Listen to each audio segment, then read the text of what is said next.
අද ඉතින් මම තවත් සෞඛ්‍ය ගැටලුවක් ගැන ඔයාලත් එක්ක පොඩ්ඩක් කතා කරන්න ඔයාලව දැනුවත් කරන්න තමයි අදහස් කරේ.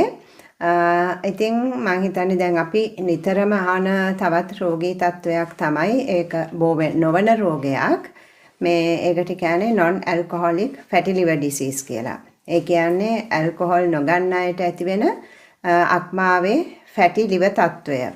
මොකද දැන් මේට අවුරුදු 40කට 50කට වගේ ඉස්සෙල්ලා නම් අපි ඇහුවේ මේ ඇල්කොහොල් ඒ කියන්නේ මද්යසාර පානය කරන අයට තමයි මේ fatty liver disease කියන තත්වය තිබුණේ.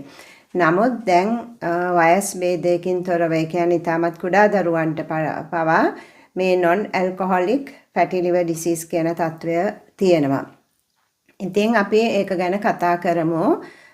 මොකද්ද මේ රෝගී තත්වය? එතකොට මේක ඇති වෙන්නේ ඇයි? ඉතින් ඒක අපි වළක්ව ගන්න